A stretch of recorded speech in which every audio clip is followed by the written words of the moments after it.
rejections, especially in such a specialized field, it's something that you'd have to be very aware of and coaching your clients through it.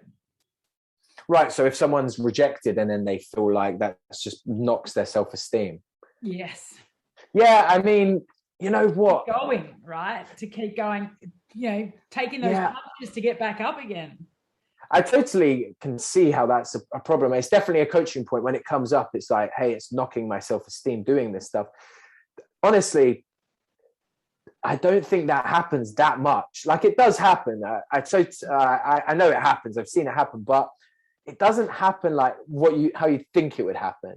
Because in doing that, like in going out there and going out and reaching out to people and actually making these new opportunities for yourself, it's like whether you get a yes or no, it kind of doesn't even matter. It's like, I'm capable of doing that. I wanted to do that, and now I've done it. And now I just, like, someone said no. Cool. So how many people do I need to ask until I get a yes? That's what it feels like. It feels like you're on the other side of the reality. Like, you've just burst this bubble that you've been living in for a while. You've stepped outside of it. And it's like, oh, this is what's on the other side. Like, I'm so close to it now. That's what it feels like. I love that. I love that feeling when I'm like, I really don't want to say this thing. I'm really scared. Should I reach out to this person? Should I even make this like possible for myself? It's like, yeah, it does suck. Like, I understand that 100%. It does suck when you get a no, and it should suck, because it would just be weird if it didn't, right? It would be so weird. But there's a deeper feeling of like, I'm actually earning my place here now. Like, I'm actually showing that that's what I want. I'm actually rising to the plate, I'm stepping up to something.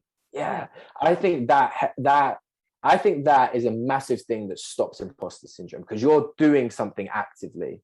When you go out there and you do it and you're asking for it and you're putting yourself on the line for a yes or no, when you get a yes, it's not like it happened by accident. It's not like it just fell into your lap. And maybe in some weird ways it does. Like, you shoot this way and then an opportunity randomly comes from the other side.